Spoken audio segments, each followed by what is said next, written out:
A pesar de nuestras diferencias, me casaría de nuevo contigo. Escrito por el pastor Fernando Zavala y narrado por el pastor Vladimir Cavas.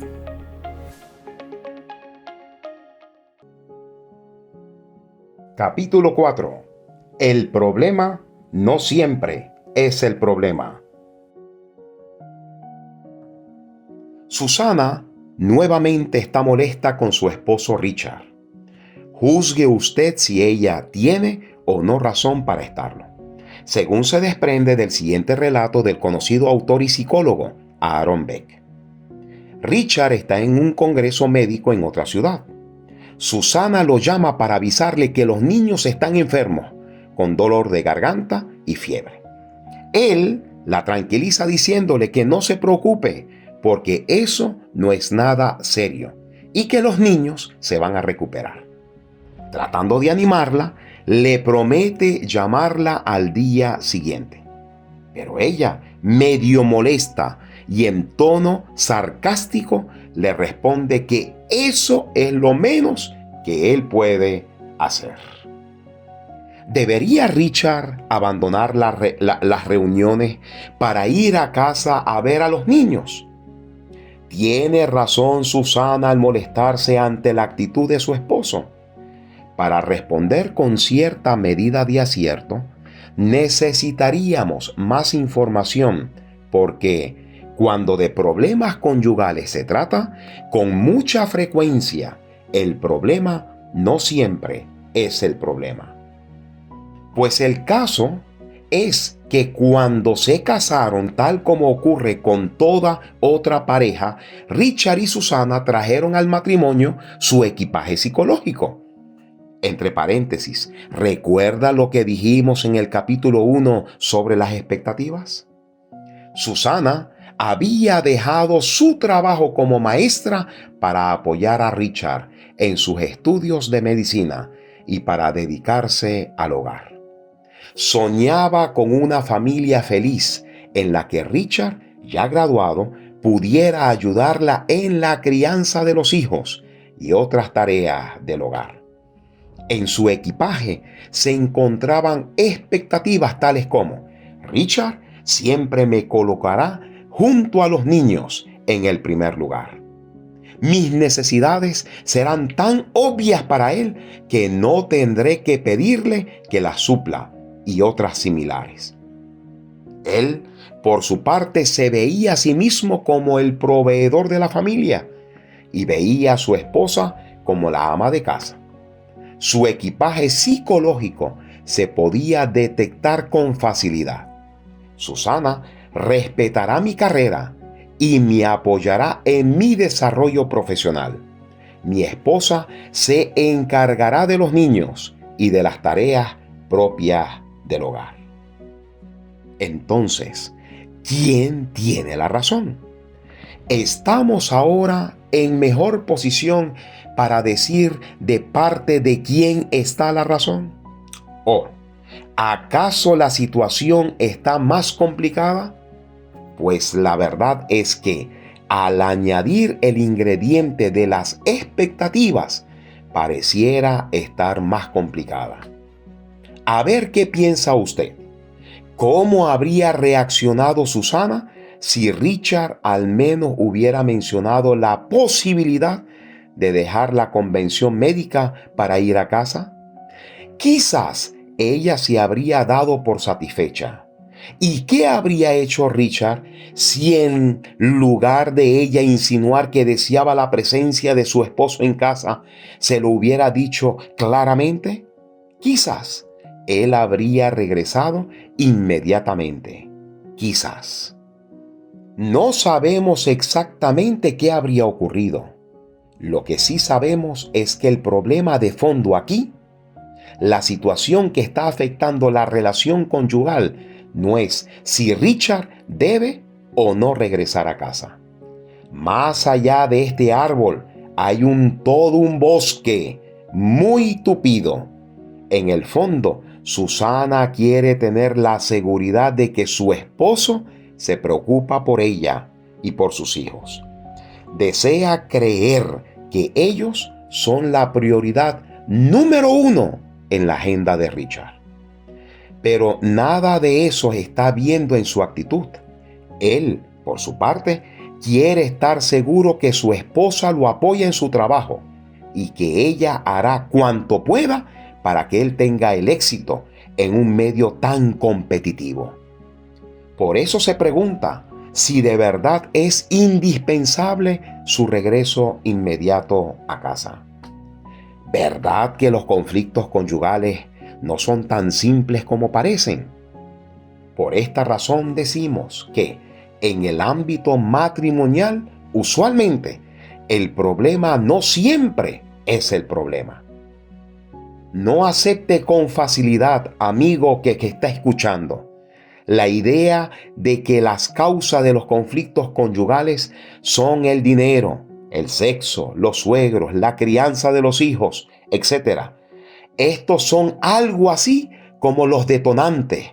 Por lo general, la pólvora está en otra parte. Principios básicos de las relaciones interpersonales.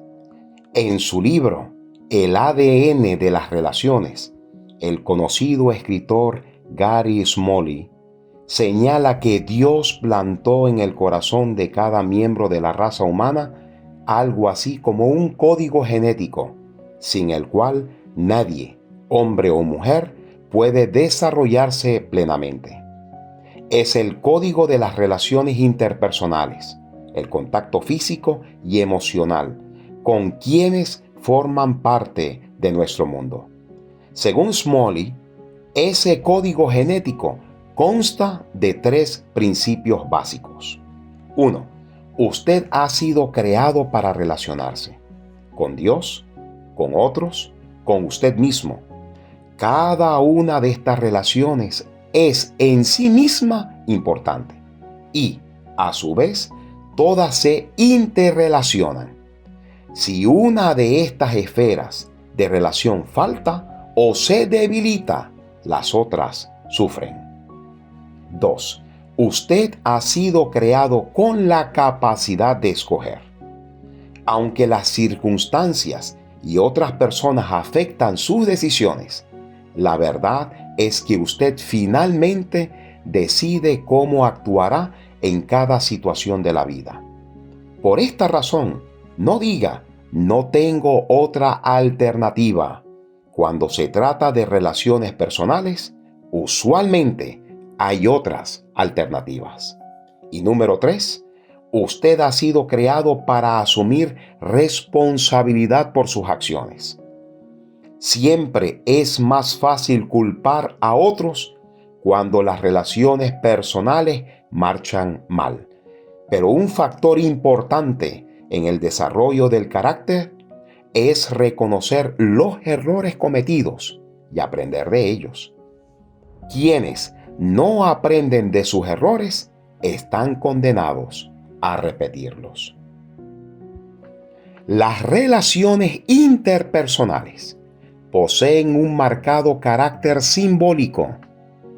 En la vida matrimonial, las actitudes, las palabras y los gestos adquieren un significado que va más allá de los actos por sí mismos. Se convierten así en el detonante que es capaz de transmitir una carga emocional comparable a la pólvora o a los explosivos. ¿Y dónde está la pólvora? Uno de los rasgos distintivos de las relaciones interpersonales es su carácter simbólico. En la medida que esa relación se torna más íntima, en esa misma medida también adquiere un carácter más simbólico. Lo que esto quiere decir es que mientras más estrecha es la relación de dos personas, mayor es la probabilidad de que sus palabras, gestos y actitudes adquieran un significado más allá del literal y obvio propio de ellos.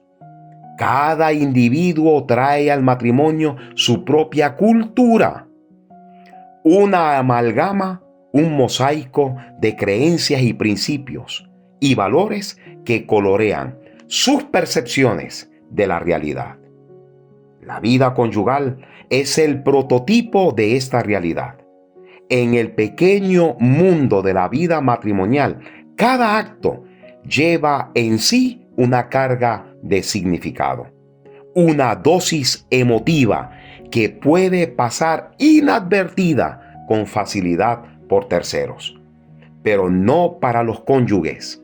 Un beso o la ausencia de un beso, por pequeñito que sea, una caricia o la falta de ella, por fugaz que ella sea, una broma o la falta de ella, por trivial que parezca, cada acto transmite al otro un significado simbólico, comunica afecto o indiferencia, aceptación o rechazo, respeto o desprecio. Repetimos, en ninguna otra relación nuestros actos están impregnados de mayor simbolismo que en el matrimonio. Prácticamente todo cuanto hacemos por nuestro cónyuge o dejamos de hacer pasa en última instancia por un filtro implacable. ¿Me amas? Es cuando tomamos en cuenta este carácter simbólico de nuestros actos que podemos explicar muchas de las reacciones desproporcionadas de nuestro cónyuge. ¿Qué hice?, preguntamos asombrados. ¿Para qué te molestas tanto? Después de un día tan bonito en la playa, ¿qué pasó para que repentinamente cambiaras de actitud? 3 manojos de cilantro. Con o sin razón, me he ganado ante mi esposa la fama de que soy muy ahorrativo. Abro paréntesis. Ella usa otra palabra. Cierro paréntesis. Un día, en el supermercado, se me ocurrió hacer una broma que un buen amigo ya había practicado con su esposa, sin resultados negativos para él. La gracia consistió en que, mientras ella colocaba los alimentos en el carrito de compras, yo, sin que ella se diera cuenta, sacaba alguno. Mi intención se concentró en aquellos comestibles que consideré excesivos. Así, si ella colocaba en el carrito 4 latas de guisante, yo sacaba 1 o 2. Todo parecía estar bajo control. Todo excepto un factor. A diferencia de otras ocasiones, esa vez mi esposa sabía muy bien cuánto había comprado de cada cosa. Ya en la casa escuché que me llamó en un tono nada amigable. Lo que sucedió después todavía está vívidamente grabado en mi mente. Nunca la había visto tan molesta. Bueno, decir molesta no es muy acertado. Enardecida. Yo compré 3 manojos de cilantro. ¿Dónde está el tercero? Con aire de inocencia. ¿Compraste 3? Sí, y 4 aguacates. Aquí falta 1. El tono de voz me aconsejó no seguir fingiendo. Los saqué para hacerte una broma. Pues no es nada gracioso. Tengo todos mis ingredientes bien planificados. Dispongo de muy poco tiempo. ¿Y tú vienes con esto? Pues ahora mismo vas a tener que ir a comprar todo lo que sacaste del carrito. Y por favor, no se te ocurra hacerme esta broma otra vez. Mi respuesta fue inmediata. ¿Qué más quieres que compre? Cuando las aguas volvieron a su nivel, hablamos del asunto. Le pedí disculpas y al reflexionar sobre el pequeño incidente, entendí el porqué de su reacción tan explosiva. Lo que le molestó no fue precisamente que yo quisiera ahorrar dinero. El significado simbólico que mi esposa le dio a mi actitud o actitudes similares del pasado fue otra. Mi esposo no confía en mi capacidad para planificar una comida. No le importa si quedo mal con nuestros invitados. No confía. no le importa, peligro en la portería. Cuando estos pensamientos afloran, cuidado, con toda seguridad funcionarán como corrientes subterráneas que afectarán todo cuanto ocurra en la superficie. Por lo demás, sobra decir que no se me ha ocurrido hacer la misma gracia. La punta del iceberg. ¿Qué es lo que no se ve? En su excelente libro En defensa de tu matrimonio, Howard, Scott y Susan expresan varias preguntas que funcionarán a manera de detectores de pólvora, útiles para ubicar esas áreas de su matrimonio en las que, cuando usted menos espera, se produce una explosión. En su matrimonio, se salen fácilmente de control las discusiones sobre asuntos sin importancia. Evitan hablar de ciertos temas. Sienten que hay una pared que los separa. Mantienen un registro de las faltas de cada uno para sacarlas luego a relucir. Si la respuesta es sí a todas, o al menos a la mayoría de esas preguntas, muy probablemente en su matrimonio hay problemas de fondo que no han sido resueltos. En otras palabras, hay pólvora. Esto es lo que los estudios han mostrado de manera reiterada durante los últimos 50 años. Por ejemplo, en el año 1959, Emily Muth y Richard Hay, pioneros en el área de la terapia marital, llevaron a cabo un estudio para identificar los factores asociados con la infelicidad conyugal. Al principio de las entrevistas, la mayoría de las parejas comenzó mencionando las quejas de siempre, las diferencias de criterio para criar a los hijos, el manejo del dinero, los parientes políticos. A medida que el estudio avanzó, pronto se puso en evidencia la verdad del asunto.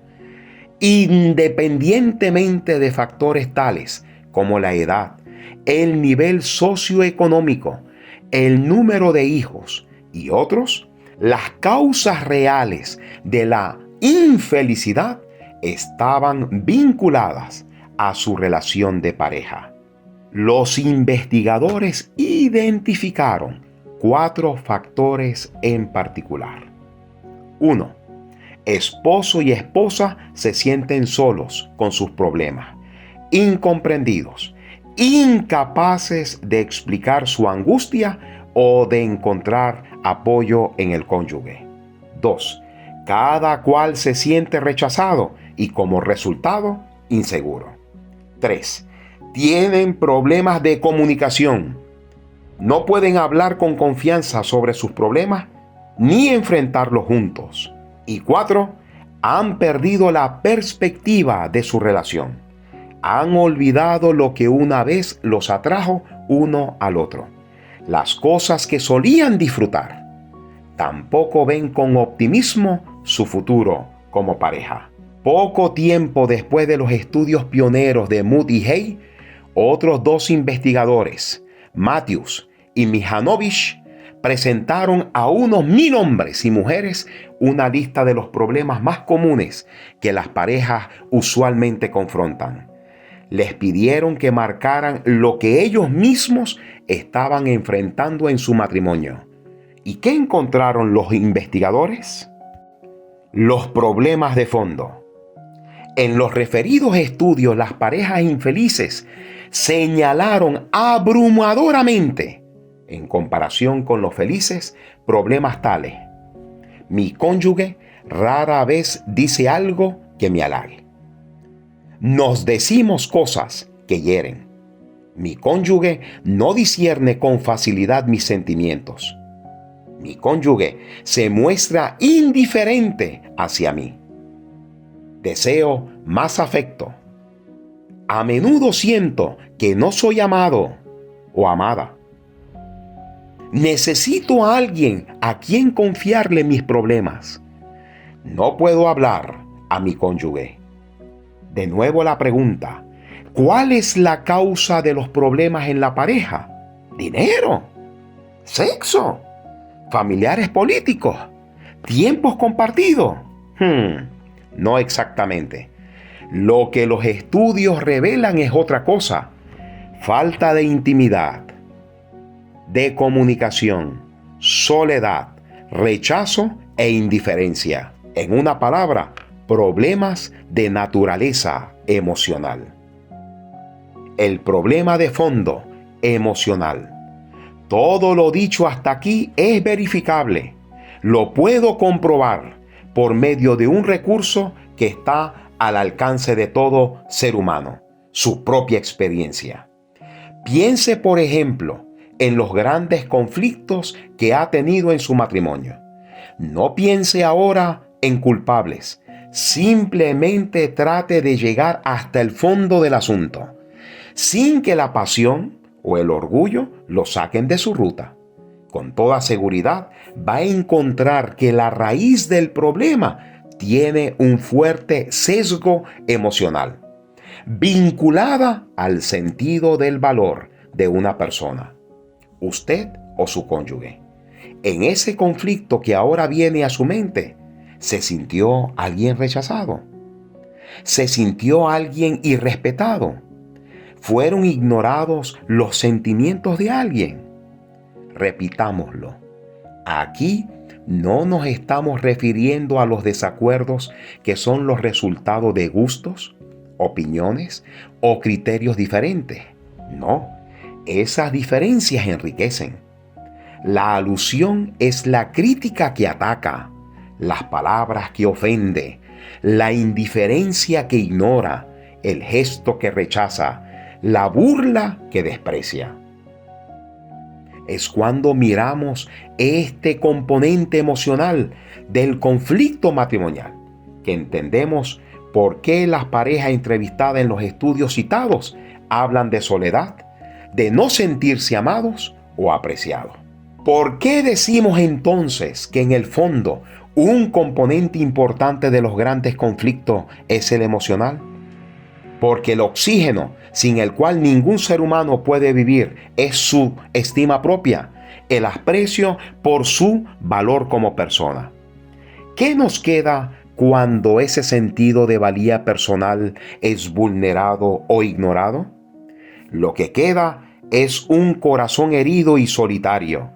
Es por esta razón de la tendencia de cada persona es a defender, consciente o inconscientemente, su valía personal. Y es por esta misma razón que en la más íntima de todas las reacciones humanas, el matrimonio, marido y mujer, estamos constantemente bailando la danza del temor.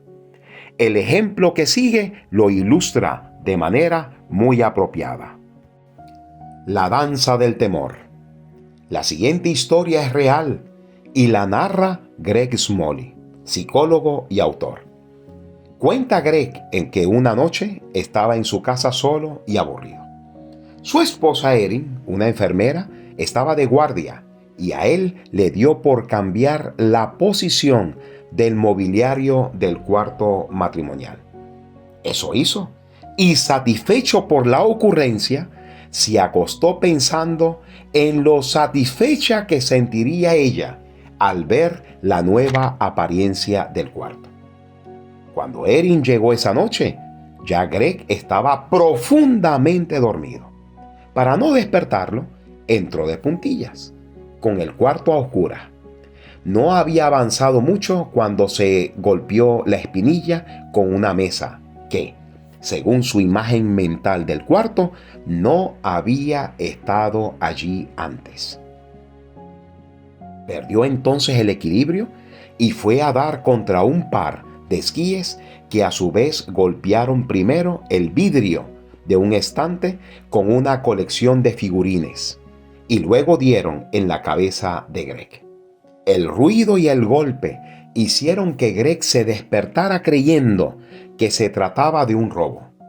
Con el nivel de adrenalina Por todo lo alto, saltó de la cama sin recordar la novedosa distribución que él mismo había diseñado horas antes.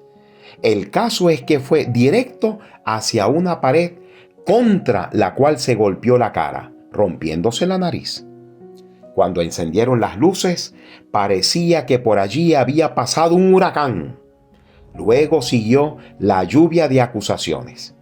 Erin le reclamaba por haber cambiado la posición del mobiliario sin haberla tomado en cuenta. Él, sintiéndose fracasado, se defendía restando importancia a los argumentos de su esposa.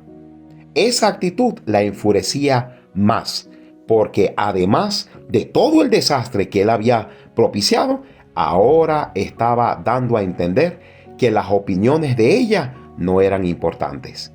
La ráfaga de acusaciones continuó por largo rato. Abro paréntesis. ¿Recuerda la historia con la que iniciamos este libro? La que aquella pareja, cuando discutían, uno hacían el pin y el otro el pon. Cierro paréntesis. Sin darse cuenta, estaban bailando la danza del temor. ¿En qué consiste la danza del temor? El mismo Greg lo explica en su libro, El matrimonio con el cual usted siempre soñó.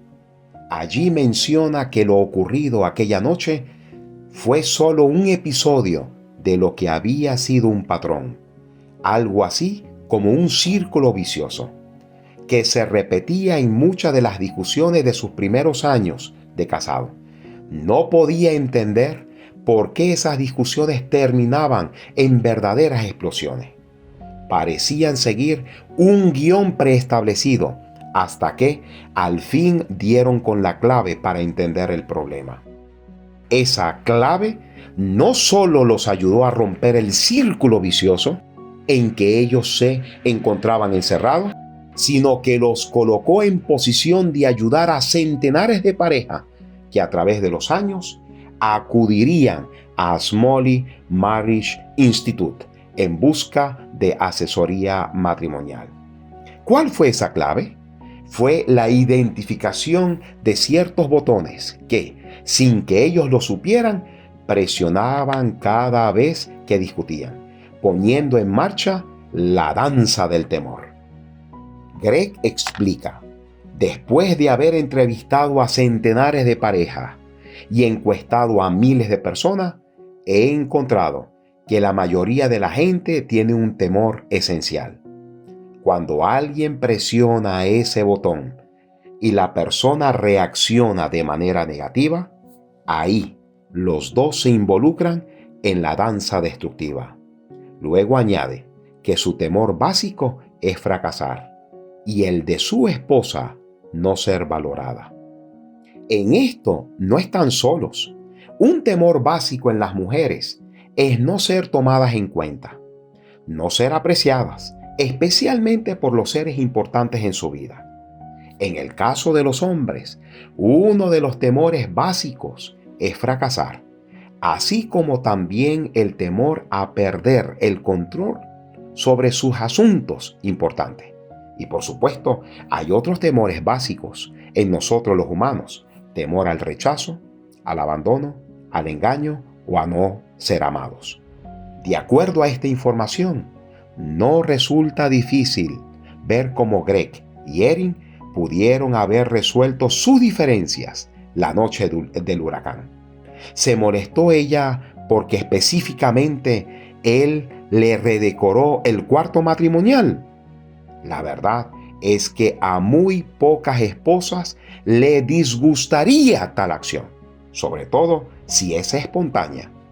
Por encima de los golpes que recibió y del disgusto inicial por no haberla tomado en cuenta, la molestaba especialmente que él no le diera el valor alguno a sus sentimientos y opiniones.